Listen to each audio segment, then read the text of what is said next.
அறம்நாடு channel பெருமையுடன் வழங்கும் journalist Umapathi fans meet sponsored by LM Nallar hospital, Salem RR, Maa naturals, mister media, Ooty naturals, Keerthi promoters மற்றும் ரசா. கூட்டு போனது தெரியும், கொண்டு விட்டது தெரியுமா ஒழிய ஆளாளுக்கு கண்ணுங்க அது வச்சு ஒவ்வொரு விஷயம் இதாக இருக்குன்னு பேசுவாங்களே ஒழிய. இப்போ எனக்கு என்ன அவர் மேலே ஒரு மரியாதைன்னா 34 வருஷமாக இருந்துட்டுருக்காரு. அவரை பற்றி நெகட்டிவான கமெண்ட்டுகள், ரிப்போர்ட்டுகள் அதெல்லாம் எதுவுமே வர்றது கிடையாது. ஆனால் அது போன வருஷம் கூட பார்த்துருக்கோம், ஒன்றுமே சொல்லலை. இப்போ பார்த்தா ஏதோ ஒரு பெரிய கூட்டம் நடத்துகிறாங்கன்ற மாதிரி நான் பார்த்துட்டு மன்னிக்கணும். இவர் சொல்கிற மாதிரி சந்தேக கண்ணோட இல்லாமல் பார்க்கல. நான் எந்த கூட்டு போய் உட்காந்து படம் பார்த்துக்கிட்டு இருக்கும்போது பார்த்தீங்கன்னா அந்த மோசமான சீன் வரும்போது சில்லற காசை கீழே போட்டார். காசு கீழே விழுந்துச்சு தேடுங்கன்னா அவங்க தியேட்டருக்குள்ள அந்த சீன் பேர் திருப்பி பாருங்கள். இதெல்லாம் வந்து பார்த்தீங்க அப்படின்னா எனக்கு அதுதான் பெருமையாக இருந்தது. என்னென்னா நம்ம ஒரு படம் எடுக்கிறோம், நம்ம ஒரு பேர் வாங்கியிருக்கோம் அப்படின்னா, ஒரு பாலு மகேந்திரா அவரே ஒரு பெரிய கலைஞர். அவர் வந்து பாக்யராஜ் படத்தை சங்கர் எடுக்கிறாருன்னா பிரம்மாண்டம் அப்படின்னு அதுக்காக தேடி இந்த படத்தில் உலக அதிசயம் என்ன காமிப்போம், இந்த படத்தில் இது என்ன காமிப்போம் அப்படின்னு. ஸோ அது அவருடைய பேட்டர்ன். அவர் அந்த மாதிரி தான் எடுப்பார். எங்கள் டைரக்டர்னு சொன்னோன்னா அவர் சீரியஸாக தான் எதையுமே சொல்லுவார். அவர் காமெடி எல்லாம் அவர் மிக்ஸ் பண்ணுறது அவருக்கு பிடிக்காது. ஸோ இதுக்காக இதுதான் கரெக்ட் படம், இதுதான் இது அப்படின்னு எல்லாம் சொல்ல விஷயங்கள் கேள்வி ரொம்ப ஆச்சரியமாக இருக்கும். ஊட்டி இந்த சைடெல்லாம் அந்த ரிமோட்டாக இருக்கக்கூடிய ஒரு இனம் அந்த மலைத்தாழ்வாங்க. அதில் ஒரு அவன் ஊரில் ஒரு ட்ரெடிஷன் வச்சுருக்கான். அவர் பண்ணியிருக்கேன் என்னென்னா கல்யாணத்துனாலே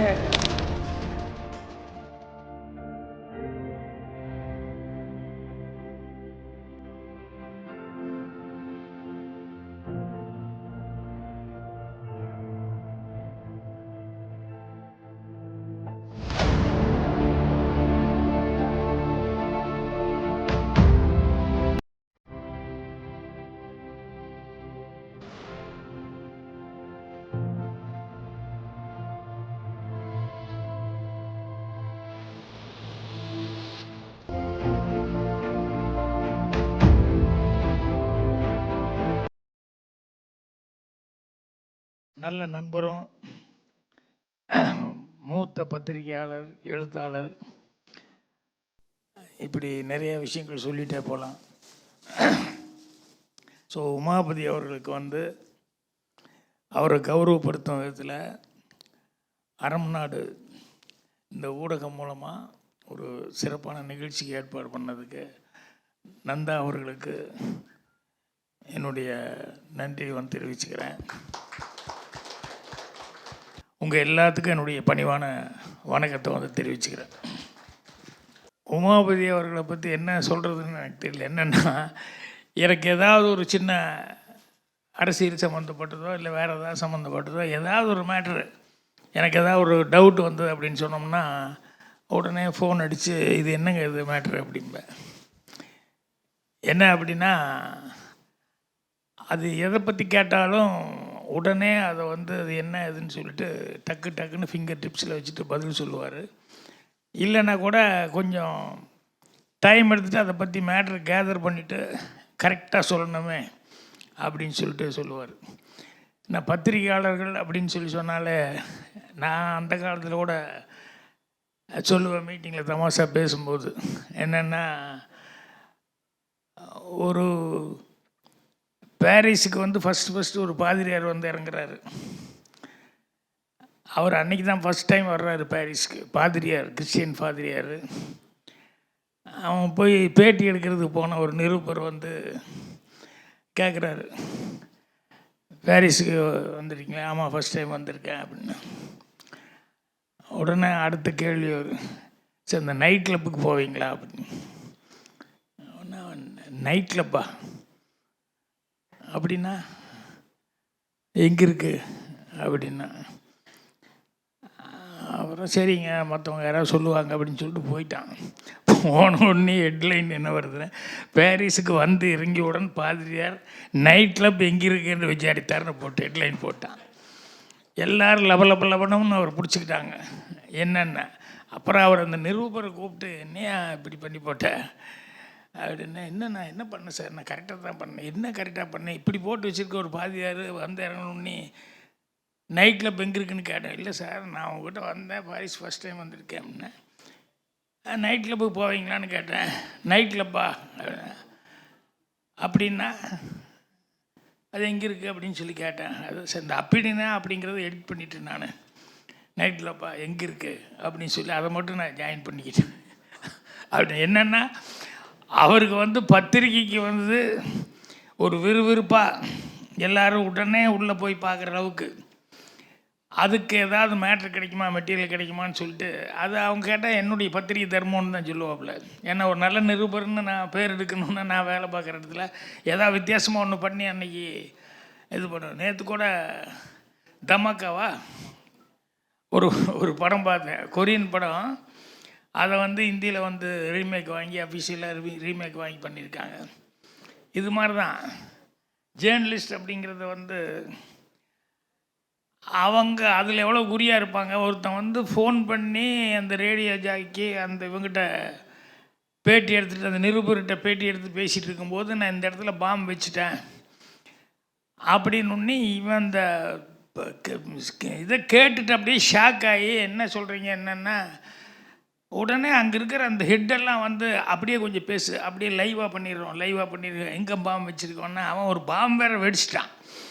என்ன சொன்னால் நம்ப மாட்டேங்கிறான்னு சொல்லி மறுபடியும் இருந்தாமல் டிஆர்பி ரேட் என்ன இது என்ன அது என்னன்ட்டு இதை கன்டினியூ பண்ணிட்டு இருக்காங்களே ஒழிய இது எத்தனை பேர் இதனால் பாதிக்கப்படுறாங்க அப்படிங்கிறது வந்து அது அந்த படம் பார்க்கும்போது ரொம்ப கஷ்டமாக இருந்தது. என்ன அப்படின்னா சில விஷயங்கள் வந்து பத்திரிகை இதுக்காக வந்து ஒரு பரபரப்புக்கு பண்ண வேண்டியது தான். ஆனால் அதில் மனிதாபிமானம் இல்லாமல் தொழில் தர்மம் இல்லாமல் போகும்போது தான் ரொம்ப கஷ்டமாக இருக்கும். நாங்களோட படத்தில் வந்து ஒரு சீன் க்ரியேட் பண்ணேன். என்னென்னா ஒரு போலீஸு அவர் டிஎஸ்பி மாதிரி ஒரு போஸ்ட்டில் இருக்கிற ஆள், அவர் டெய்லி ஆஃபீஸ்லேருந்து கவர்மெண்ட் அந்த வண்டி போயிடும். அந்த ஜீப்பில் தான் வரும்போது இவருடைய சொந்த காரு அதையும் கூடவே டிரைவர் போட்டு அதையும் ஆஃபீஸ் வரைக்கும் ஓட்டிட்டு வருவார். அதை கொண்டு தாங்க நிறுத்தி சொல்லிடுவார். அப்புறம் இவர் உள்ளே போயிடுவார், ஆஃபீஸ் வேலையெல்லாம் பார்ப்பார். சாயங்காலம் மறுபடியும் இவர் கவர்மெண்ட் வண்டியில் தான் மறுபடியும் ரிட்டர்ன் போவார். போகும்போது அந்த இவருடைய சொந்த காரும் பின்னாலேயே போகும். அப்போ ஆஃபீஸில் இருக்கவங்கெல்லாம் என்ன கவர்மெண்ட் வண்டி தான் இருக்குது, இவருக்கு சொந்த காரு டெய்லி கொண்டு வந்துட்டு இங்கே கொண்டு நிறுத்திட்டு அதுக்கு பெட்ரோல் போட்டுக்கிட்டு இவரே செலவு பண்ணிக்கிட்டு இப்படி பண்ணிகிட்ருக்காரு அப்படின்னு சொல்லிட்டு எல்லாருமே ஒரு இந்த ஆளுக்கு என்ன ஆச்சு மைண்டுக்கு அப்படிங்கிற மாதிரியே பேசிகிட்டு இருப்பாங்க. அது என்ன அப்படின்னா ஒரு நாள் ஒருத்தர் வருவாங்க, வந்து ஏதோ ஒரு கம்ப்ளைண்ட் கொடுத்து இது பண்ணும்போது அவர் ஒருத்தரை பற்றி குற்றச்சாட்டு சொல்லி இவர் இப்படி பண்ணிட்டாரு அப்படின்னு சொன்னோடனே இப்போ கூப்பிட்டு வந்து விசாரிக்கணும். இப்போ இவர் வந்து கீழே இருக்கிற அதிகாரிகளை கூப்பிட்டு இந்த அட்ரஸ் இருக்கார், அவர் போய் கூப்பிட்டு வாங்க அப்படின்னோடனே அவர் வேகமாக போவார். கொஞ்சம் அப்படின்னு என்ன இவ்வளோ ஸ்பீடாக போகிறேன்னு, இல்லை சார் ஜீப் எடுத்துகிட்டு போகிறேன்னு, என் கார் எடுத்துகிட்டு போய் கூப்பிட்டு வா அப்படின்னு. அவர் கேஸ் கொடுத்துருக்காரு சார், உங்கள் கார் இல்லை என் கார் எடுத்துகிட்டு போய் கூப்பிட்டு வா அப்படிம்பார். அப்போ அவனுக்கு ஒன்றும் புரியல. அப்போ அவன் சொல்லுவான், அப்பா இவன் குற்றம் சொல்லியிருக்கான், அவன் பண்ணானா இல்லையான்னு தெரியாது, நீ பாட்டில் போலீஸ் ஜீப்பு கொண்டு போய் அங்கே வாசல் நிறுத்தி அவனை உள்ளே கூப்பிட்டு வர்றேன்னா இந்த அக்கம் பக்கம் வீடுகள் இருக்கிறவங்களுக்கெல்லாம் அவரை என்கொயரிக்கு தான் கூப்பிட்டு போகிறாங்களா, எது கூப்பிட்டு போகிறான்னு யாருக்கு தெரியும். அதே மாதிரி அவனை அங்கேருந்து ஜீப்பில் ஏற்றி கூப்பிட்டு வரும்போது இங்கே வந்து அவன் ஒன்றும் பண்ணல அப்படின்னா மறுபடியும் ஜீப்பில் கொண்டு போய் விடும்போது அவன் போலீஸ் ஜீப் வந்து கூப்பிட்டு போனது தெரியும், கொண்டு வந்து விட்டது தெரியுமோ ஒழிய ஆளாளுக்கு கண்ணுங்காது வச்சு ஒவ்வொரு விஷயம் இதாக இருக்குன்னு பேசுவாங்களே ஒழிய உண்மை என்ன எதுங்கிறது தெரியாது. இதில் எத்தனை பேர் பெரிய மன உளைச்சலுக்கு போலீஸ் ஸ்டேஷனுக்கு போயிட்டோம், போலீஸ் ஜீப் ஏறிட்டோம் அப்படிங்கிறது வந்து இது எத்தனை பேர்த்துக்கு வந்து மன உளைச்சல் கொடுத்துருக்கு. இதை விட ஒரு தலைக்குனிவு என்ன இருக்குது அப்படின்னு சொல்லிட்டு அவனுக்கு ஒரு ஃபீலிங்கு வந்ததுன்னா அதை போய் எப்படி நீ சரி பண்ணுவ நீ. அதனால் குற்றம் நம்மக்கிட்ட வந்து கேஸ் கொடுத்துட்டாலே அவன் குற்றவாளிங்கிறது அல்ல, அதை நம்ம தெரிஞ்சுக்கிட்டு தான் இது பண்ண முடியும், அதுக்கு முன்னால் பண்ணக்கூடாது. அதுக்காக தான் நான் என் வண்டியை கொண்டு வந்து போய் கூப்பிட்டு வர சொல்லி சொன்னேன் அப்படின்னு. என்னென்னா ஒரு போலீஸ்காரன் அப்படின்னு சொல்லும்போது அவன் நல்லவேன்னு காமிக்கணும். நல்லவேன்னு காமிக்கிறதுக்கு லஞ்சம் கொடுக்குறாங்க, வாங்க மாட்டேன்னு சொல்கிறான், அப்படி ஒரு சீன் பண்ணிடலாம். ஒருத்தன் வந்தால் எனக்கு எம்எல்ஏவே தெரியும்னு சொன்னால் பலார்னு ஒரு அறை விட்டான் விஜயகாந்த் ஸ்டைலில். அது முடியாதுன்னு சொன்னால் பணம் கொடுத்தா வாங்க மாட்டேங்கிறான், வேறு பெரிய பொலிட்டிக்கல் ஆள் வந்தால் வர மாட்டேங்குது, அதை ஒத்துக்க மாட்டேங்கிறான் அப்படின்னு சொல்லி இப்போ இப்படியெல்லாம் சீன்லாம் வந்துடுச்சு இல்லையா. ஆனால் அதே போலீஸ்காரன் நம்ம இன்ட்ரடியூஸ் பண்ணும்போது இது ரெண்டும் வரணும். ஆனால் அதே மாதிரி வந்ததுன்னா பார்க்குறவங்களுக்கு பழசாக தானே தெரியும். ஸோ புதுசாக இருக்கணும், ஆனால் அதுக்குள்ளே இது எல்லாமே அடக்கமாக இருக்கணும் அப்படிங்கிறதுக்காக நான் இப்படி ஒரு சீனை க்ரியேட் பண்ணேன். ஸோ இப்போ இந்த சீனை க்ரியேட் பண்ணாலே இவர் லஞ்சம் வாங்க மாட்டார், எவனாலையும் வந்து இவரை பிரைப் பண்ணி இப்படி இது பண்ண முடியாது, ரெக்கமெண்டேஷனில் பண்ண முடியாது அப்படிங்கிறதெல்லாம் சேர்ந்து வருது இல்லையா. ஸோ எதுக்குன்னா போலீஸ் வந்து மக்கள் நண்பன் அப்படின்னு சொன்னால் நண்பன் மாதிரி நடந்துக்கணும் அப்படிங்கிறது ரொம்ப ரொம்ப முக்கியம். ஸோ அவங்களுக்கு அந்த ரெஸ்பான்சிபிள் இருக்கணும் அப்படிங்கிறதுக்காக. ஏன்னா நம்ம நம்ம க்ரியேட் பண்ணும்போது, சீன் க்ரியேட் பண்ணும்போது காமெடிக்காக சிலது க்ரியேட் பண்ணுறோம், போலீஸு கிண்டல் அடித்து க்ரியேட் பண்ணுறோம். அதே நேரத்தில் வந்து போலீஸோ இல்லை வேறு ஏதாவது கேரக்டர்ஸ் க்ரியேட் பண்ணும்போது கரெக்டான எக்ஸாம்பிளோட பாசிட்டிவான சில கேரக்டர் நம்ம க்ரியேட் பண்ணால் தான் நம்ம ரெஸ்பான்சிபிளாக இருக்கோன்னு அர்த்தம். இல்லைன்னா நம்ம கிண்டல் அடிக்கிறதுக்கு மட்டுமே அவங்கள்ட்ட யூஸ் பண்ணிட்டு இருந்தால் நல்லா இருக்காது. ஸோ அது மாதிரி ஒவ்வொருத்தருக்குமே அந்த ரெஸ்பான்சிபிலிட்டி அப்படிங்கிறது அவங்க செய்கிற தொழிலில் வந்து இருக்க வேண்டியது ரொம்ப முக்கியம். தவிர்க்க முடியாத காரணத்துக்காக சில நேரங்களில் சில வாத்தியார் தப்பு பண்ணிட்டாரு அப்படின்னு சொன்னால் கதைக்கு அது தேவைப்பட்டிருக்கலாம், நடந்திருக்கலாம். ஆனால் பேலன்ஸ் பண்ணுறதுக்கு இன்னொரு நல்ல வாத்தியார் கூடவே நம்ம க்ரியேட் பண்ணணும். அது மாதிரி எந்த இது ப்ரொஃபஷன் வச்சுட்டாலும் அது நெகட்டிவாகனா நெகட்டிவ் மட்டுமே சொல்லிட்டு விட்டுறக்கூடாது, மற்ற இன்னொரு சைடில் பாசிட்டிவும் இருக்கும் இல்லையா, அதை சொல்லணும். ஸோ அது மாதிரி இந்த ஊடகத்தில் இதில் எல்லாம் இருக்கவங்களுக்கு வந்து அவங்கவுங்களுக்கு பர்சனல் ரெஸ்பான்சிபிலிட்டி அப்படிங்கிறது வந்து ரொம்ப ரொம்ப முக்கியம். இப்போ எனக்கு என்ன அவர் மேலே ஒரு மரியாதைன்னா, 34 வருஷமாக இருந்துகிட்ருக்காரு, அவரை பற்றி நெகட்டிவான கமெண்ட்டுகள் ரிப்போர்ட்டுகள் அதெல்லாம் எதுவுமே வர்றது கிடையாது. ஸோ டேரன் டெவிலாக அது கரெக்ட் இல்லைன்னா கரெக்ட் இல்லை, அது நியாயம் இல்லைன்னா நியாயம் இல்லை, இது வெளியே கொண்டு வந்தாகணும்னா அது வெளியே கொண்டு வந்தாகணும் அப்படிங்கிறதுல வந்து அவர் வந்து ஸ்ட்ரெயிட் ஃபார்வர்டாக இருந்துட்டுருக்கிறது அப்படிங்கிறது தான் அவர்கிட்ட ரொம்ப பிடித்த ஒரு விஷயம். ஸோ உமாபதி அவர்கள் வந்து இப்படி ஒரு பத்திரிக்கையாளராக வந்து அவர்கிட்ட எனக்கு பழகிறதுக்கான வாய்ப்புகள் கிடைச்சிது, அவர் எனக்கு நண்பர்னு சொல்லிக்கிறது எனக்கு உண்மையிலேயே ரொம்ப பெருமையான ஒரு விஷயமா இருக்குது.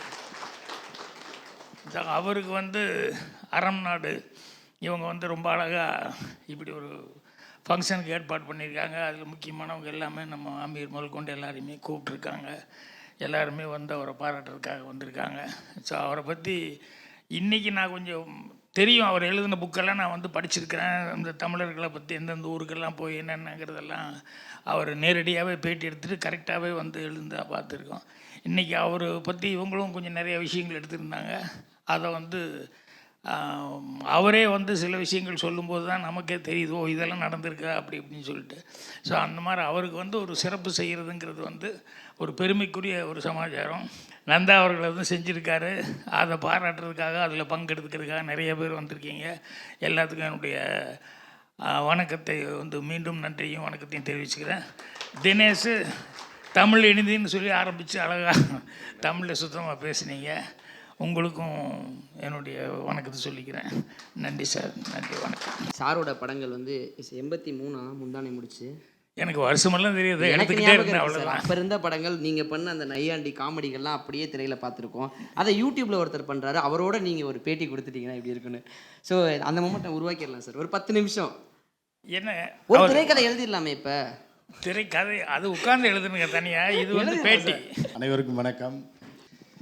அதாவது சார் வந்து எனக்கு ஒரு 15 வருடங்களுக்கு மேலே தெரியும். என்னென்னா என்னோடய புத்தகத்தை ரிலீஸ் பண்ணுறதுக்காக அப்போ வந்து பாலுமகேந்திரா சார் இருந்தார்.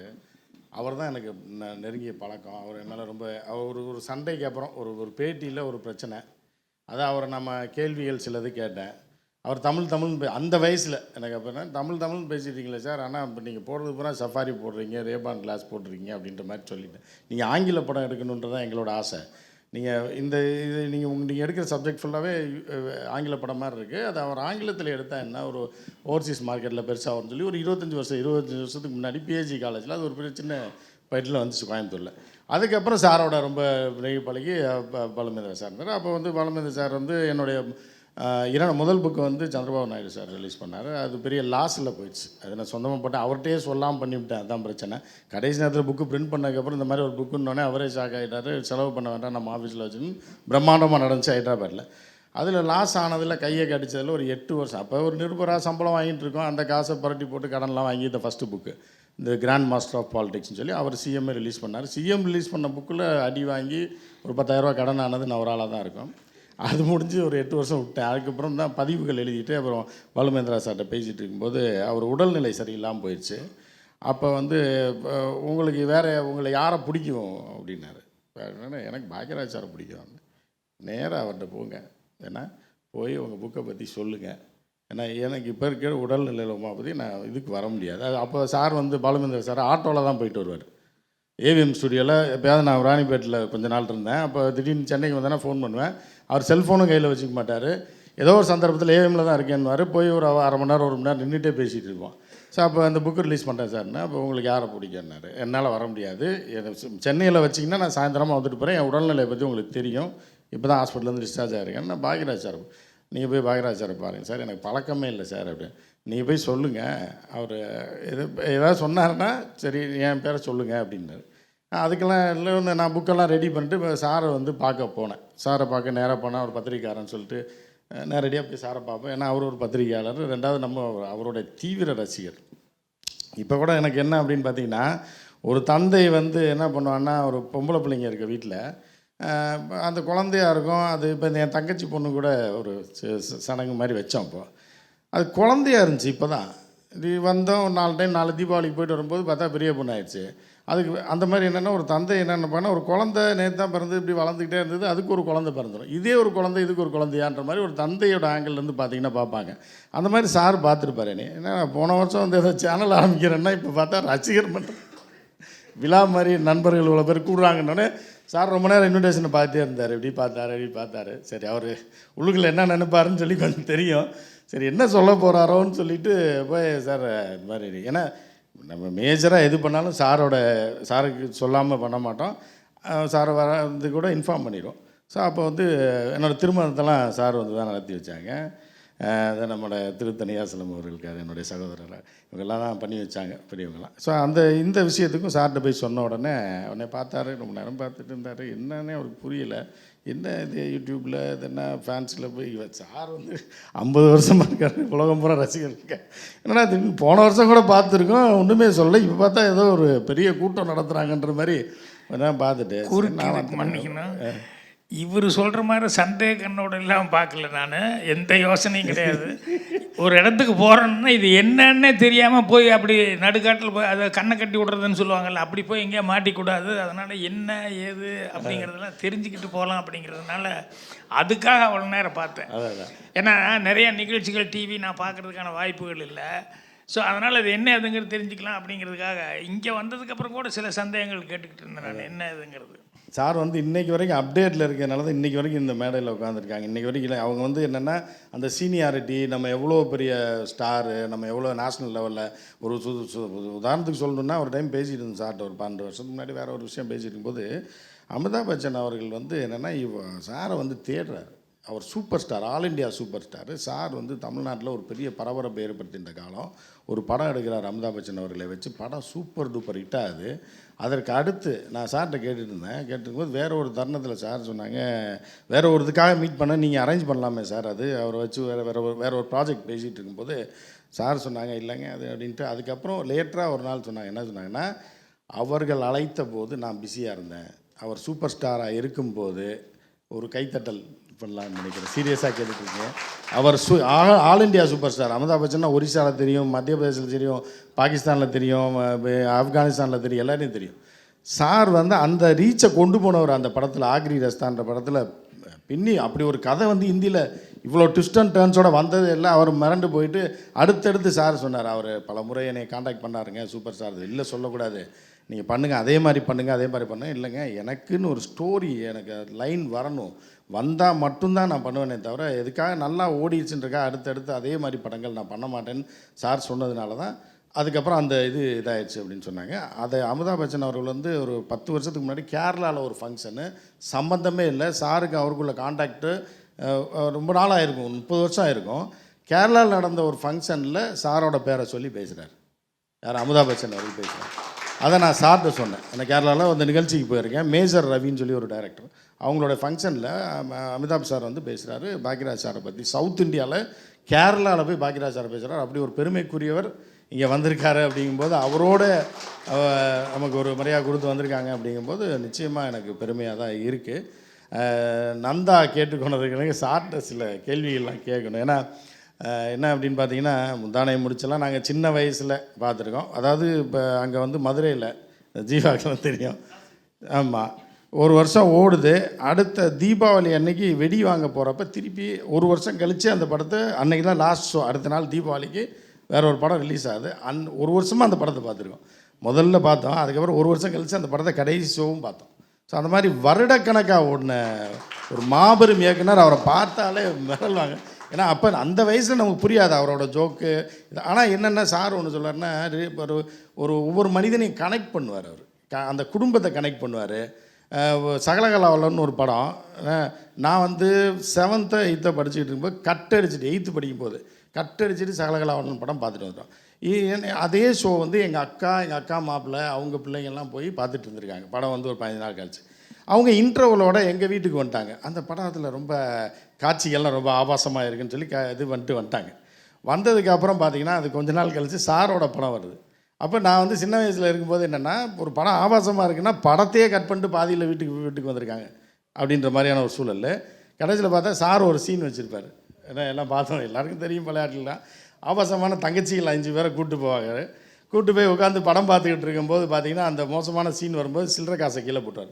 காசு கீழே விழுந்துச்சு தேடுங்கன்னா அவங்க தியேட்டருக்குள்ளே அந்த சீன் போயிடும். திருப்பி பாருங்கள் இதெல்லாம் வந்து பார்த்தீங்க அப்படின்னா ஒவ்வொரு காலகட்டத்தையும் கனெக்ட் பண்ணுவார் சார். இப்போ சாரோட படத்தை பார்த்தீங்கன்னா, இப்போ வரலாற்று புத்தகங்கள்லாம் நம்ம படிக்கிறோன்னா இந்த காலகட்டங்களில் இப்படி இருந்துச்சுன்னு எழுத்துக்கள் மூலமாக தான் இருக்கும். இப்போ சார்லாம் வந்து இப்போ இந்த 1900 எண்டில் வந்து ஒரு வரலாற்றை பதிவு செஞ்சது. நீங்கள் வந்து 1970களில் இளைஞர்கள் எப்படி இருப்பான், கல்லூரி மாணவன் எப்படி இருப்பான், பெண்கள் எப்படி இருப்பான், கல்லூரியில் படிக்கக்கூடிய பெண்கள் எப்படி, அவங்களோட லவ் எப்படி இருக்கும், அந்த பொண்ணை கரெக்ட் பண்ணுறதுக்கு என்னென்னலாம் பண்ணுவான், அவன் வீட்டில் என்னென்னலாம் மோசடி பண்ணுவான், அந்த காலத்தை ஃபினான்சியல் பொசிஷன் எப்படி இருந்தது, ஒரு குடும்பத்தில் ஒரு அம்மா அப்பா இருக்காங்க, ஒரு மில்லு வேலை பார்க்குறாரு ஏன்னா அப்படின்ற மாதிரியெல்லாம் இருக்கும். அது போக காமெடி வச்சாருன்னா உண்மையிலே இப்போ சிரிக்க மாட்டேன், நான் நினச்சி சிரிப்பு வரும். கல்லாப்பட்டி சிங்காரம் தான் ஒரு படத்தில் மெயினாக சார் இதுக்கு பாருன்னா அது வேறு மாதிரியான காமெடியாக இருக்கும். கவுண்டர் பண்ணி உட்காந்து ஒரு டெய்லரு 5க்கு 10க்கு அல்லாடுற டெய்லரு எவனா வந்தால் ஒரு இதெல்லாம் அந்த காலத்தில் நம்ம நேரில் பார்த்து அவனு டீக்கே வழி இருக்குது. அது உட்காந்துருப்பான். ஒருத்தர் பேண்ட் சட்டையோட ஜாவா பைக்கில் வருவார். வாங்க நான் உட்கார வச்சுட்டு அப்புறம் என்ன சாப்பிட்றீங்கன்னு சொல்லிட்டு அவன் கையிலேருந்து காசையை வாங்கி இதெல்லாம் நாங்கள் பார்த்துருக்கோம். ஏன்னா அவன் கையிலேருந்து 10 ரூபா, சரி ஐயாட்ட சார்ட்ட 10 ரூபா வாங்கிட்டு போ, டே சிசர் ஒரு பாக்கெட் வாங்கிட்டு வந்துரு. எப்படி அவன் 10 ரூபாலேயே காஃபி சாப்பிட்றியான்னு அவனை கேட்டுட்டு வசதியான ஆளாக தர்றான், பேண்ட்டு சட்டை போட்டான்னு அவன்கிட்டே 10 ரூபா வாங்கி அவனுக்கு டீயை வாங்கி கொடுத்துட்டு, தம்பி அப்படியே சிசர் ஒரு பாக்கெட் வீடி குடிச்சிட்டு இருப்பான் அந்த டெய்லரு. காசு அடுத்தவன் காசுனாலும் சிசர் ஒரு பாக்கெட் வாங்கிட்டு மீதி நீயே வச்சுக்க, இந்த பையனுக்கு பச்சை தண்ணி கூட தரமாட்டான், அடுத்தவங்க காசு மீதியை வச்சுக்கன்னு அவர் போனோடனே அடித்து பிடிக்கிறவாப்புல 2 ரூபா. அதை விட இன்னொரு எனக்கு இன்றைக்கு வரைக்கும் சிரிச்சிட்டு இருக்கா அப்படி. நான் கூட நம்ம யூடியூப்பில் பேசும்போது சொல்வேன், கல்லாப்பட்டி சிங்காரம் ட்ரௌசரோடு வருவாப்புல இப்படி, டெய்லர் உட்காந்துருப்பா பெட்டியில், யார் கவுண்டர் பண்ணி உட்காந்துருப்பாப்புல கேரக்டரு. உட்காந்துருந்தோடனே பின்னாடி அவங்க ஒய்ஃப் வரும், தெரியாது ஒய்ஃப் கூட வந்துகிட்டே இருக்கும்போது கல்லாப்பட்டி சிங்காரம் கேஷுவலாக பார்த்தேன்னா என்னையா உட்காந்துருக்கேன் அப்படின்னா, இந்த டெய்லர் வந்து எய்த்த வீட்டில் ஒரு லேடியை சைட் அடிச்சுக்கிட்டு இருப்பான். உடனே கல்லாப்பட்டி சிங்காரம் கேஷுவலாக சொல்லுவாப்புல, கண்ணடிச்சா வராத பொம்பளை கையை பிடிச்சி இழுத்தா மட்டும் வந்துடுவா போகிறா அப்படின்னு. அதெல்லாம் வந்து உண்மையிலே ரியல். அப்போ வந்து என்னென்னா பின்னாடி பொண்டாட்டி வரும், யார் காந்திமதி வர்றதை பார்க்காது, கவுண்டர் மணி பட்டியோ சும்மா அறியா அப்படின்னு சொல்ல போவாப்புல. இவர் பேசிக்கிட்டே இருப்பாப்புல, அந்த அம்மா வந்து அடித்து கூட்டு போயிடும், வா என்ன சொன்னப்போ அப்படின்னு. இதெல்லாம் யதார்த்தமாக தெருக்களில் நடக்கக்கூடிய சாதாரணமாக யதார்த்தமாக நடக்கக்கூடிய அந்த காலகட்டத்தைய விஷயங்களை வந்து சாராக பொழிஞ்சு கொடுத்துருக்காரு. இன்றைக்கி வரைக்கும் நீங்கள் வரலாறுலாம் அந்த காலகட்டத்தில் நம்ம சமூக நிலைமை என்ன இருந்தது, இப்போ கோயம்புத்தூர் எடுத்திங்கன்னா அது பொதுவாகவே எல்லாம் அப்படி தான் இருக்கும். மக்கள் எப்படி வாழ்ந்தாங்க, ஒரு டெய்லர்னால் எப்படி இருப்பார், அவருடைய மெஷின் எப்படி இருக்கும், அவரோட வாழ்வியல் முறை, பக்கத்து வீட்டுக்காரன் எப்படி இருப்பான், ரேஷன் கடை எப்படி இருக்கும், ரேஷன் கடையில் போய் ஒரு இளைஞன் யாருக்கு வீட்டில் போய் சொல்லி வாங்க சொல்லுவாங்க, போக மாட்டான், அந்த பொண்ணு சொல்லிட்டான்றதுக்காக போய் அந்த மாதிரி வந்து என்னென்னா அந்த மக்களுடைய வாழ்வியல் ஒவ்வொரு காலகட்டத்துலையும் நீங்கள் வந்து ஒரு மிடில் கிளாஸு, ஒரு வாத்தியார் எப்படி இருப்பார், கிராமத்தில் ஒரு வாத்தியாருக்கு என்ன மரியாதை இருக்கும், எல்லா கேரக்டரையும் சொல்லி, ஒரு இளைஞன் படிக்காத ஒரு இளைஞன், அதுக்கப்புறம் பொண்ணு பார்க்க கூப்பிட்டு போவார் தெரியுமா, அதெல்லாம் சார் அப்போ சிகப்பாக இருப்பான், வர்றேன்னு அடம்பிடிப்பான் மாப்பிள்ளை, இவனை பார்த்து அந்த பொண்ணு இவனை பிடிச்சிருச்சுன்னு சொல்லிச்சுன்னா என்ன பண்ணா வண்டி மேய வச்சு மூஞ்சில் வச்சு இப்போ கிரீஸை மூஞ்சில் தடவி கூட்டு போ. இதெல்லாம் வந்து யதார்த்தமாக இருக்கிறது தான். மனசில் ஒரு மிடில் கிளாஸோடைய மனசுலையும் கிராமத்தில் இருக்கிறவங்களுடைய மனசில் அதை வந்து பிரதிபலித்தவர். அதை வந்து எப்படின்னா ரிசர்ச், ஒவ்வொரு படமும் ரிசர்ச்சாக இருக்கும். சும்மா ஒரு கதை சும்மா ஏதோ எழுதணும் காமெடி, ஒரு சாங்கு காமெடி அப்படின்லாம் கிடையாது. அந்த ஒவ்வொரு காமெடியிலையும் ரிசர்ச் இருக்கும், மக்களுடைய வாழ்வியல் இருக்கும், அதில் வந்து சீரியஸ்னஸ்லேயும் இருக்கும். ஒரு தந்தை மகனும் பேசிக்கிட்ட விஷயங்கள், அப்பாவுக்கு தெரியாமல் பணத்தை ஆட்டையை போட்டுட்டு அப்பா மேலே பழைய போட்டுறது, இப்போ பூட்டை உடச்சி, இதெல்லாம் வந்து யதார்த்தமாக அந்த காலகட்டத்தில். ஏன்னா அது வந்து ஒரு வறுமையான காலகட்டம். 90 வரைக்கும் பார்த்திங்கன்னா இந்தியா முன்னேறவில் தமிழ்நாட்டிலையும் பார்த்திங்கன்னா பணம்ன்றது ஒரு பெரிய விஷயமா இருக்குது. 10 ரூபா கூட ஒரு பெரிய விஷயமா இருந்த காலகட்டங்கள் எல்லாருக்குமே அந்த காலகட்டத்தில் இருந்தவங்களுக்கு தெரியும். இப்போ தான் நம்ம தனியாக செலவு பண்ணுறோம், வருமானம் வருது, இல்லைனா இது பண்ணுறோம். ஸோ அந்த மாதிரியான காலகட்டத்தை பதிவுகளாக்கி தமிழகத்தில் ஒரு வரலாறு ஆக்கியவர் பாக்கியராஜ் சார். அதில் வந்து மாற்று கருத்தை இருக்க முடியாது. அந்த காலத்தில் எங்களுக்கு எல்லாமே தெரியும். இவர் சார்ட்ட ஒரு விஷயம் கேட்கணும். என்னென்னா, கமல் அவர்கள் படத்தில் இருந்து ஆரம்பத்துலேருந்து சார் வந்து கதைகள் பார்த்திங்கன்னா மிரட்டி இருப்பார். அவர் பாரதி ராஜா சாரே சொல்லியிருக்காரு. அந்த ஃபஸ்ட்டு படத்தில் சில விஷயங்கள் ஒரு லாங் ட்ராவலில் ஒரு ஷார்ட் வச்சதை எப்படி வந்து கண்டுபிடிச்சி மாற்றினாருலாம் ரொம்ப சொல்லியிருப்பார். ஆக்சுவலாக இது எப்படி சார் உங்களுக்கு வந்து இந்த மாதிரியான சமூக ரீதியான கதைகளை கொண்டு வரணும்னு எப்படி உங்களுக்கு தோணுச்சு? ஏன்னா உங்களோட ஒவ்வொரு படத்துலையும் வேறு ஒருத்தர் வாத்தியாராக இருப்பீங்க, ஒரு இதில் பார்த்தீங்கன்னா ஒரு ஸ்டைலிஷ் மேனாக இருப்பீங்க. அதே மாதிரி நீங்கள் இந்த 7 வேடங்கள் போட்டு வரீங்களா, ஒரு போலீஸ் அந்த கெட்டப்லலாம் வருவீங்க. அது அந்த இதெல்லாம் நாங்கள் சில பேர்லாம் நேரில் பார்த்துருக்கோம். அது எப்படி நீங்கள் அந்த மாதிரி சமூக கதைகளுக்குள்ளே போனீங்க சார்? முதல்ல அமிதாப் சாரை பற்றி நீங்கள் சொன்னீங்க இல்லையா, அது பிஸியாக இருந்தேங்கிறது கரெக்ட் தான். ஆனால் அதே நேரத்தில் வந்து அவர் வந்து ஒரு கதையை ஓகே பண்ணிட்டு வந்துட்டு மறுபடியும் என்ன டைரக்ட் பண்ணுறதுக்காக வந்து கேட்டார். அந்த கதையை கேட்டேன், அதுவும் டூயல் ரோல். ஸோ நான் பண்ண அமிதாப் பச்சனை வச்சு ஆக்ரியஸாக நான் பண்ணதும் டூயல் ரோலு. இவர் ஒரு கதையை கொண்டு வந்து இதை நீங்கள் கொஞ்சம் எங்களுக்காக பண்ணுங்க, எனக்காக டைரக்ட் பண்ணுங்கன்னு சொல்லி கேட்கும்போது அதுவும் டூயல் ரோலாக இருந்தது.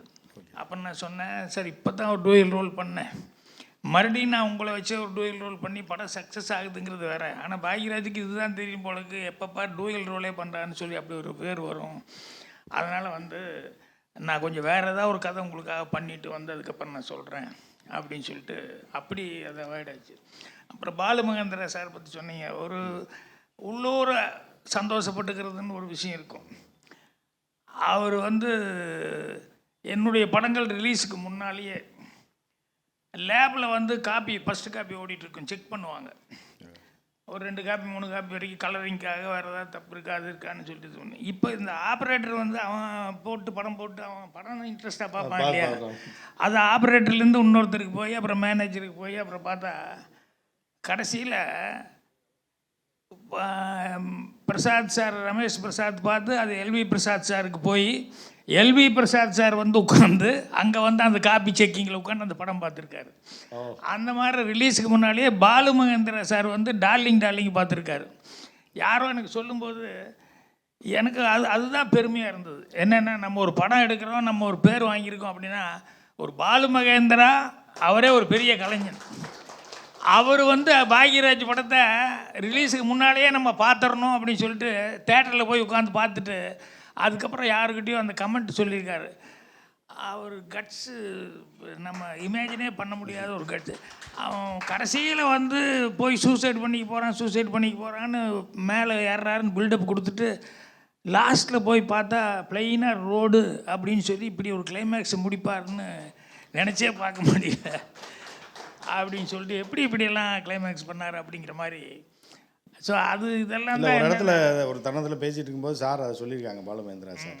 அவர் வேறு லெவலுங்க, அவர் வேறு ஸ்டைல். நம்ம வேறுங்க நம்ம இப்போ ஆக்சுவலாக அவர் நம்ம படத்தை பார்த்து எந்த அளவுக்கு ரசிக்கிறாங்கன்னு தெரியல. நம்ம ஃபோட்டோகிராஃபி பேஸில் போகும். ஆனால் அவரெல்லாம் நம்ம தீவிரமாக அவர் அதாவது திடீர்னு நானாக சிரிச்சிடுவேன் அப்படின்லாம் சொல்லி. ஒவ்வொருத்தருக்கு அவங்கவுங்க டேஸ்ட், அவங்க எதில் லைக் பண்ணுறாங்களோ அதை பொறுத்து. அதான் நான் எங்கிட்ட சினிமா சொல்லும்போது கூட இதுதான் கரெக்டான சினிமான்னு எதையும் சொல்ல முடியாது. இப்போ சங்கர் எடுக்கிறாருன்னா பிரம்மாண்டம் அப்படின்னு அதுக்காக தேடி இந்த படத்தில் உலக அதிசயம் என்ன காமிப்போம், இந்த படத்தில் இது என்ன காமிப்போம் அப்படின்னு. ஸோ அது அவருடைய பேட்டர்ன், அவர் அந்த மாதிரி தான் எடுப்பார். எங்கள் டைரக்டர்னு சொன்னோன்னா அவர் சீரியஸாக தான் எதையுமே சொல்லுவார். அவர் காமெடி கிமெடியெல்லாம் அவர் மிக்ஸ் பண்ணுறது அவருக்கு பிடிக்காது. ஸோ இதுக்காக இதுதான் கரெக்ட் படம், இதுதான் இது அப்படின்னெல்லாம் சொல்ல முடியாது. ஒவ்வொருத்தருக்கும் ஒவ்வொரு பேட்டர்ன் இருக்கும். அதில் அவங்க எப்படி பெஸ்ட்டாக பண்ணுறாங்க அப்படிங்கிறது தான். இப்போ நீங்கள் கேட்டது கூட என்னென்னா, இது வந்து நம்ம சுற்றி வர நடக்கிறத வந்து அப்சர்வ் பண்ணிட்டு இருக்கிறது தான். நான் சின்ன பையனாக இருக்கும்போது அப்போ ஸ்கூல் ஏஜ் தான். என் ஃப்ரெண்ட் ஒருத்தனை வந்து கூப்பிட்டு போகிறதுக்காக ஸ்கூலில் படிக்கும்போது அவங்க வீட்டுக்கு சும்மா கேஷுவலாக போவேன். கேஷுவலாக போனால் அந்த அவங்க அம்மா அப்பா இருப்பான். அஜியோ அப்படின்னுச்சா பாக்கியம் வந்திருக்கு, திடீர்னு காப்பி போட்டு கொடுக்கலன்னா பாரு சர்க்கரை இது இல்லையே, பால் இல்லையே அப்படிம்பாங்க. அப்படியானா அடடாடா அப்படின்னு அவங்க உடனே அவங்க ஹஸ்பண்டு இவனுக்கா ஒரு மாதிரியாக இருக்கும், என்னடா வந்து இப்படி சொல்கிறானேன்ட்டு. அப்புறம் நான் இல்லை பரவாயில்லைங்க அப்படின்னு சொல்லிட்டு அப்புறம் எதுனா காசு எடுத்து கொடுத்தா அவனுக்கு எரிச்சலாக இருக்கும். யார் ஃப்ரெண்டுக்கு, என்ன அப்பா அம்மா இப்படி வந்து கேட்டாங்களேன்ட்டு. இது வந்து அடுத்தடவை வரும்போது ஐயோ இன்னைக்கு ஞாயிற்றுக்கிழமை பாக்கியத்துக்கு ஒரு மீன் குழம்பு வாங்கி கொடுக்கலான்னு அவங்களுக்கு மீன் போட்டு சாப்பிடணும் அன்னைக்கு. அது உடனே இல்லைம்மா எல்லாருமே சாப்பிட்லாம் அப்படின்னு சொல்லிட்டு கொடுத்து போய் வாங்கிட்டு வாங்க அப்படிங்கிற மாதிரி சொல்லி இது என்னென்னா அவங்க ஏழ்மையும் தாண்டி அவங்களுடைய சூழல் இது வந்து ஒரு யதார்த்தமாக சொல்கிற மாதிரி அவங்க மனசுக்குள்ளுக்கிறது அவங்க சொல்லும்போது இது நம்ம வந்து அதை எந்த விதத்தில் எடுத்துக்கிறதுங்கிறது ஒன்று இருக்குது. ஸோ அவங்க வந்து அவங்க பையனுக்கு அது சங்கோஜமாக இருக்கும். ஆனால் அப்பா அம்மா வந்து இன்றைக்கி ஒரு நாளைக்கு பையனுக்கும் சேர்ந்து கொடுத்து சாப்பிட்லாம் நம்மளும் சாப்பிட்லாம் அப்படிங்கிற மாதிரி ஒரு இதில் வந்து அவங்க வந்து இது பண்ணுவாங்க. ஸோ இது மாதிரி கேரக்டர்ஸ் வந்து நம்ம சுற்றி வர நம்ம எங்கே போனாலும் வந்தாலும் அதை பார்த்துக்கிட்டே இருந்தோம்னா அதை அப்சர்வ் பண்ணும்போது தான் நமக்கு வந்து அது இப்போ கலாப்பட்டி சிங்காரமே அவர் கேரக்டரே அதுதான். ஒரிஜினலாகவே பார்த்தீங்கன்னா என் ஃப்ரெண்டோட அப்பா அவர் ரொம்ப இன்னசென்ட்டான டைப்பு. அவர் ஒய்ஃபுன்னா ரொம்ப பயம் அவருக்கு. வேலைக்கு போவார், சாயங்காலம் வருவார், எங்கேயுமே போக மாட்டார். ஒரு பீடி குடிக்கணுன்னா கூட ஒய்ஃபுக்கு முன்னால் குடிக்க மாட்டார், அங்கே அந்த மூலையில் தான் போய் குடிப்பார். அவர் சினிமாவுக்கு போகிறதாருன்னா சின்ன சின்ன பசங்களோட சேர்ந்து போவார். நான் படத்தில் சொல்கிற மாதிரியே தான் சொல்லுவார். அல்ல இன்டர்வெல்லானா ஒரு டீ தட்டை முறுக்கு ஏதாவது வாங்கி சாப்பிட்றதுன்னா அவங்ககிட்ட காசு இருக்காது தான் அவங்க கூட போனேன் அப்படிம்பார். இந்த மாதிரி கேரக்டர்ஸ் இருக்காங்க. அதே மாதிரி அவங்க ஒரு செப்பல் வாங்கினாங்கன்னா அந்த செப்பலை வந்து அவன் மேலே சொருகி வச்சுருப்பான் என் ஃப்ரெண்டு. அப்புறம் வெளியே போகலாம் அப்படின்னு சொல்லி சொன்னோடனே உடனே நான் வந்து செப்பல் விட்டுருப்பேன், செப்பல் தொட்டு போகலாம் உன் செப்பலுக்கு இல்லை இருக்குது அப்படின்னா எங்கே என்ன இது மேலே சொருகி வச்சுருப்பான். போகலாண்ணா அது இங்கே கடைக்கெல்லாம் போகிறதுக்கு வீதியில் இருக்குது, பின்ன சினிமாவுக்கு போகிறோன்னா தான் ஒன்று.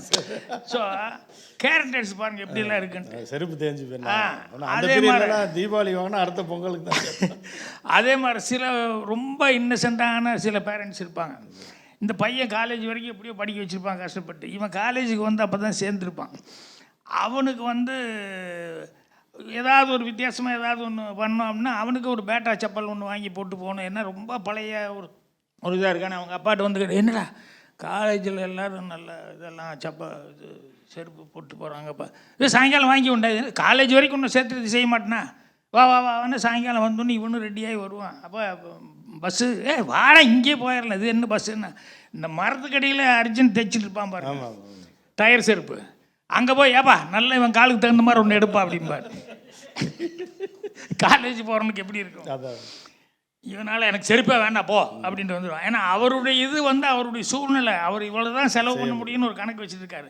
இன்னும் அதை இன்னொரு பையனை அவங்க அப்பா இருக்காருல்ல, அவன் வந்து சொன்னான் அப்பா என்னென்ன அன்று என்னது இதாப்பா இதுக்குள்ளே பேண்ட் அதான் பேண்ட் போடுறது இல்லைப்பா பேண்ட்டுக்குள்ளே போடுறது அது வேணும்னா சரி சாயங்காலம் ஏற்பாடு பண்ணிடுறேன் அப்படிம்பா. என்ன சைஸ் எல்லாம் ஒன்றும் கேட்கலன்னா புதுசாக கோவனை போய் வாங்கிட்டு வந்துடுவார்.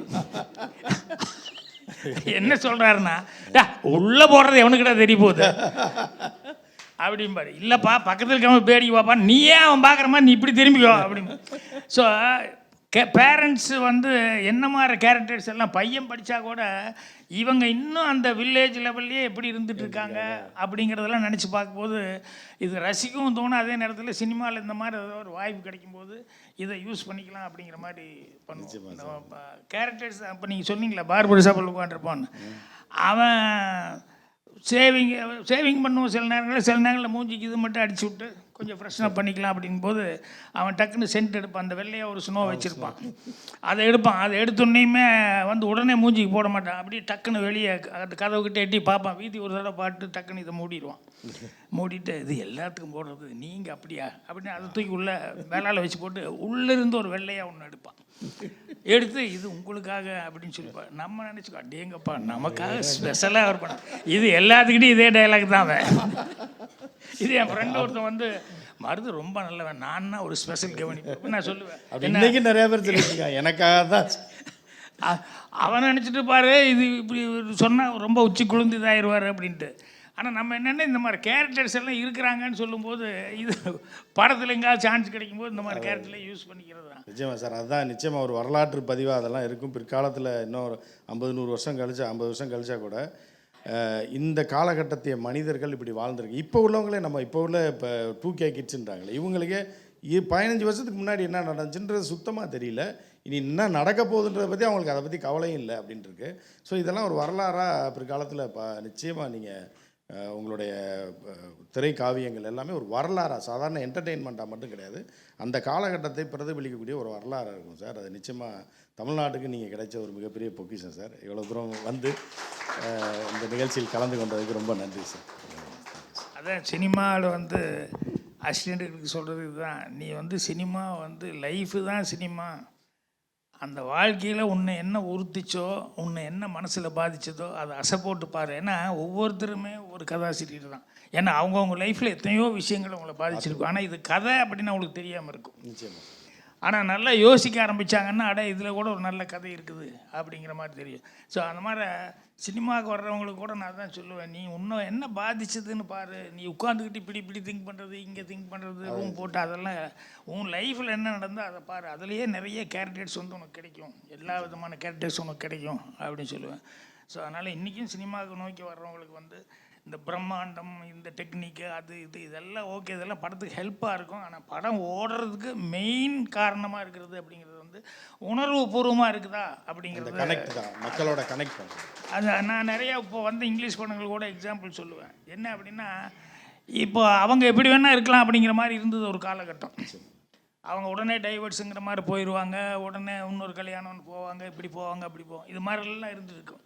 நம்மளதில் மட்டும் நம்ம சொல்லும்போது ஒருவனுக்கு ஒருத்தினா கிண்டல் அடிச்சுட்டு இருப்போம், நமக்கு நம்மளே கிண்டல் அடிச்சுக்கோம், ஒருவனுக்கு ஒருத்தி இப்படின்ட்டு இதையே எத்தனை காலம் ஏன் சொல்லிட்டு இருப்பீங்கன்னு. ஆனால் இப்போ ஒரு 15-20 வருஷத்துக்கு உள்ள நீங்கள் வந்து சினிமா பார்த்தீங்கன்னா, இங்கிலீஷ் படம் பார்த்தீங்கன்னா, அதில் ஹீரோ வர்றவனும் ஹீரோயினாக வர்றவனும் பார்த்தோம்னா எக்ஸ் ஹஸ்பண்டு எக்ஸ் ஒய்ஃப் அப்படிங்கிற மாதிரி பிரிஞ்சிருப்பாங்க டைவர்ஸில். ஆனால் அந்த குழந்தைய கூப்பிட்டு வந்திருப்பாங்க, ஏதோ ஒரு ப்ராப்ளத்தில் 2 பேரும் ஒன்றா சிக்கிவாங்க. அந்த ஒன்றா சிக்கிக்கும் போது இப்போ வேறு வழி இல்லாமல் இவன் அவளுக்காகவும் அந்த குழந்தைகளுக்காக இவன் படுற கஷ்டம், அதே மாதிரி நமக்காக இவ்வளோ கஷ்டப்படுறானேன்னு சொல்லிட்டு இவன் வந்து அதை ஃபீல் பண்ணி, ஸோ படம் முடியும் போது பார்த்தீங்கன்னு சொன்னோம்னா மறுபடியும் 2 பேரும் ஒன்று சேர்ந்துருவாங்க.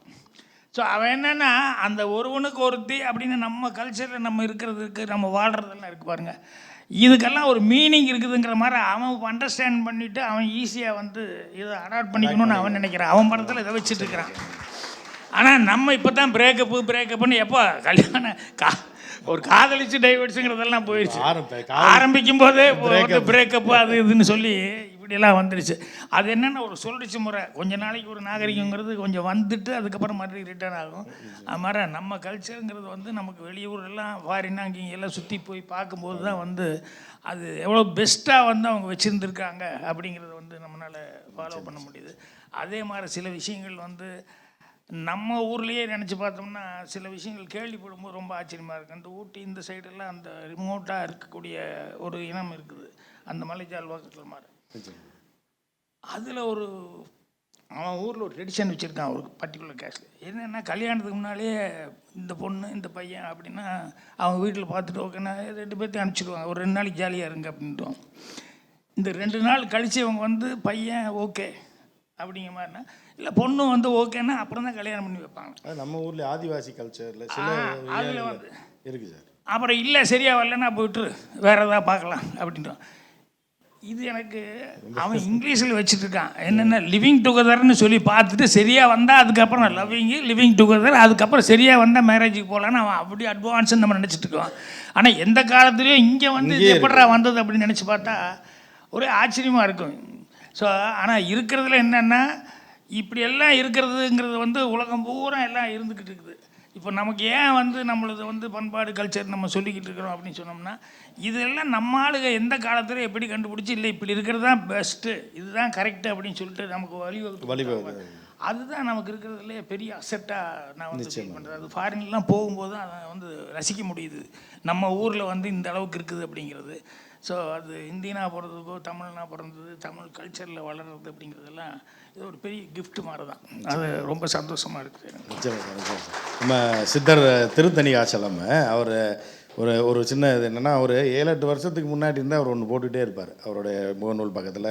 அது எல்லோரும் இவர் என்னத்தை போடுறார் இதை கேலி பண்ணிகிட்டு இருப்பாங்க. என்னென்னா, ஒவ்வொரு தமிழனும் எத்தனை குழந்தைகளை பெற்றுக்கொள்ள முடியுமோ அத்தனை குழந்தைகளை பெற்றுக்கொள்ள வேண்டும்னு சொல்லிட்டு அவர் ரொம்ப நாளாக அதை வலியுறுத்தி போட்டே இருக்கார்.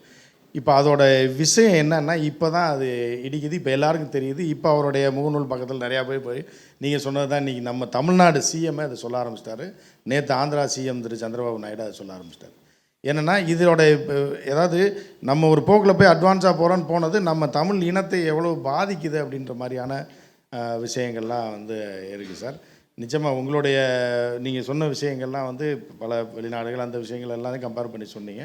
உங்களுடைய திரைப்படங்கள் எல்லாமே எங்களுக்கு ஒரு பாடமாக இருக்கிறது. வருங்கால சந்ததியினருக்கும் அது ஒரு பாடமாக விஷுவல் ட்ரீட்டாக இருக்கும் அப்படின்றதுல எந்த மாற்று கருத்து இல்லை.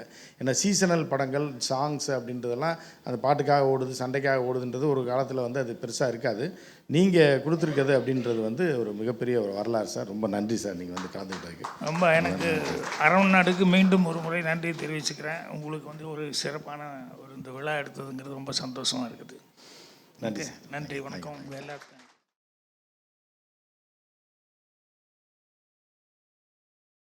தொடக்க காலகட்டத்திலேருந்து நீங்கள் ஒவ்வொரு பத்திரிகையெல்லாம் பார்த்துட்டு இருக்கும்போது போட்டுட்டு இருந்தாங்க.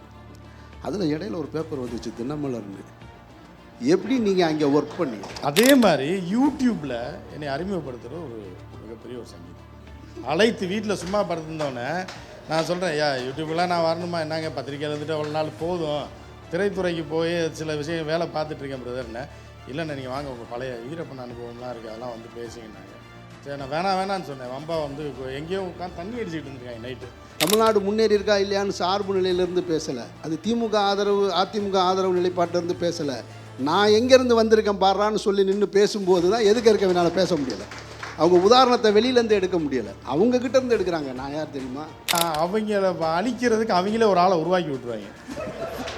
பயிற்சி கொடுத்து, தீவிர பயிற்சி கொடுத்து எல்லாம் பண்ணி களத்தில் இறக்கி விட்டு கடைசியில் பார்த்தா ஐயோ